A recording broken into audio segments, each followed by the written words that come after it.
certainly a difficult situation we'll continue to watch. Now we're joined by Oleksandr Lytvynenko. I misspoke earlier. He's the deputy of the Security Council, so we want to make that all clear, not misrepresent anyone or anything we're talking about. We wanted to ask, have you seen any evidence of a buildup in the East? There's this announcement that came on Friday about the armed column, and there have been videos that have been shown over the weekend. Is that anything you've been aware of? You see, we have a strong evidence from our intelligence, or from journalists, from OSCE, etc., that says that rebels, terrorists, are deploying additional forces in this region, and the increasing amount of their heavy weapon, their soldiers, etc., in critical points of front line. But is this a change? Because there have always been people that have been sent. Going, yeah. It's an increase. Yeah. What would be this evidence besides the, any photos, factual facts, and what's new about that, really? What kind of new weaponry, maybe, how big is that? Can you describe this case? We can say not about quality, but about quantity of these weaponry. They are deploying more tanks, more artillery, more air defense system, etc., right now. We have some information about that Russians have been deploying the rocket system Iskander at the border in Russia, from Russian side, in this, etc. But I have to highlight that we must say not about quality of these weaponry, but about quantity. The number of weaponry of soldiers is increasing. And President Poroshenko had said on Monday that he was sending reinforcements to Ukrainian positions in the East. Could you give us any information about what's been done there, or what sort of... You see, you have to speak with military commands who are has duty to do this, but I have to say that on Tuesday, on the 4th of November, we had a special meeting of the National Security and Defense Council, where there were a very strong and, from my point of view, fruitful discussion. In result of this discussion, the meeting, the National Security and Defense Council decided to a few very important decisions, made a few very important decisions. First of all, we are still trying to be a part of Minsk negotiation process. It's extremely important for us because we still want to solve this situation in a peaceful way. We try to negotiate.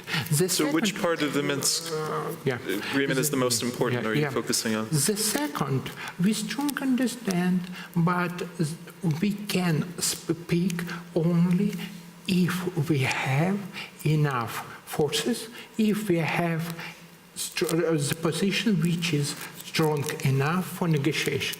If we are weak, nobody will speak with us.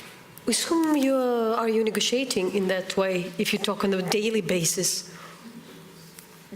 Or what negotiation do you mean? If we try to negotiate, I mean, there were negotiations somewhere in Milan, but it was a while ago. You see, there is some contacts on this issue, and I hope that we will another rounds of this negotiation in the future. But I think the most important what we have just now, right now, is that we are trying to reinforce our position on the east. We are trying to build fortification lines in these places. We are trying to help our soldiers, our heroes to defend our country. You see, this meeting made very important, from my point of view, decision that Ukraine will not pay for any social and other we will not pay for any situation in this region, in uncontrolled regions, because we think that after the so-called elections, these guys took all responsibility for the situation in these places. But before the election, Ukraine was prepared to pay for it? Because that's a key part of the Minsk Protocol, that Ukraine would pay for infrastructure. Of course. But this election was a brutal these people didn't do according to the Minsk process, Minsk agreement, and this election was maybe the most brutal thing, officially, of course. Well, no, they kill people. It's much more different. I mean, it's hard because when we talk about, in English, we talk about a roadmap for peace, like something that you follow, right? Like a path in the ground. And it's difficult because every time someone steps off of that path, it makes it hard to continue. And there had been smaller steps. I mean, the ceasefire is something people have focused on, that there's been fighting the whole time. But for the Ukrainians, it seems that, this the vote in the East has been a step off of it completely. It's the biggest step off. You see, ceasefire, they broke ceasefire many times, maybe more than 1,000. We detected more than 1,000 events of shelling our position, etc., etc. But Ukraine has also shelled. I mean, it's not a one-sided issue. Our forces must respond. Because that is the point, that also the accusation, because when you work on the ground, you see that the Ukrainian artillery is also shelling in that. I mean, in Donetsk, you can hear, incoming artillery daily. You can also hear it outgoing, but... Of course, if the rebels, separatists, shelled us, we have to answer for this.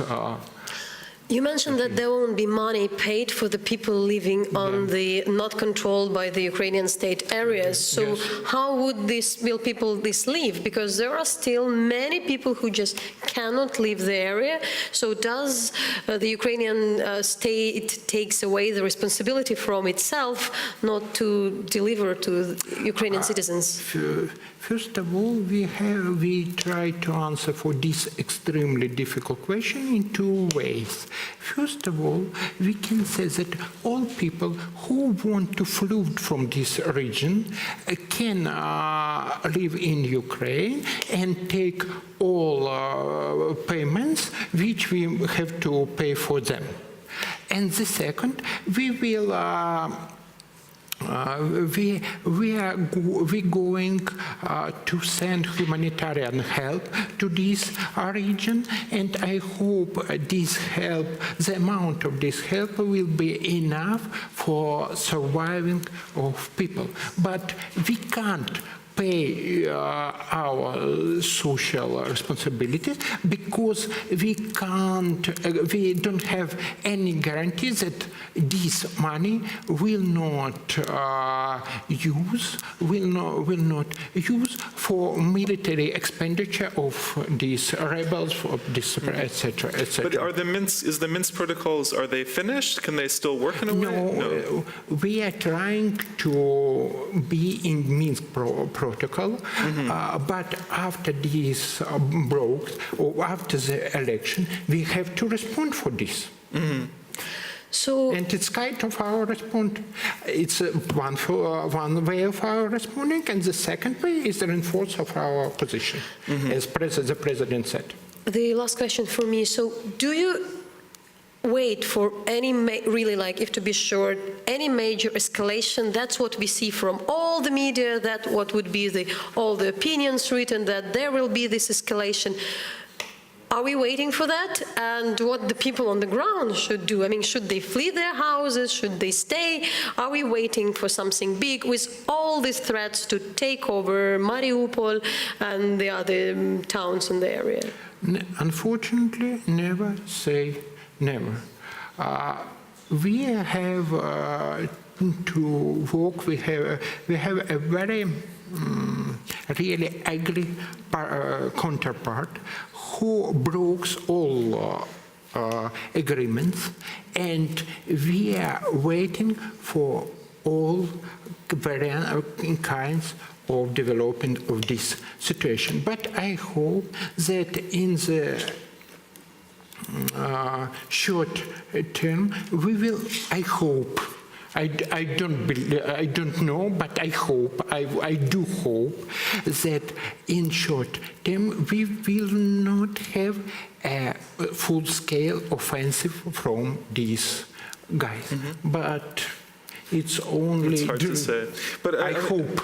I can't guarantee. A slightly different question, since you are involved with the Security Council, and there will be discussion. There hasn't been, a full secretary, a political appointee. What do you think the qualities are most important for someone who'd lead the head of the Security Council at this time? What do they really need to know? The head is the president. The head is the president, yes. I think that the secretary is very strange position, extremely strange position. Really, he is an advisor to the president on the issues of national security and defense. And he, from my point of view, it's my personal opinion, he has to be a wise man. He has to be close friend alliance to the president. Mm-hmm. President has to believe to him. And from my point of view, he maybe it would be better if he doesn't have a huge political ambition. Because he is disposition for bureaucrat, for advisor, but not for very strong. Well, it's a very interesting point and something we'll keep in mind as we watch to see who's nominated. And we remind the current Ukrainian president was the head of the national security head right after the Orange Revolution. That was the position he got. I want to answer. There is a few different kinds of people who was in this position. It was Vladimir Gerbulin, there was Vladimir Gerbulin, there was Evgeny Marchuk. I believe, like our audience, not everybody knows the names of these people, but in general... the president, I worked in the staff of the National Security and Defense Council from 2005 till 2007, and I worked with Poroshenko when he was a secretary. He was a very strong secretary, one of the strongest secretaries of this council. But I think when we have a strong president, and I think that President personally and politically is a very strong person.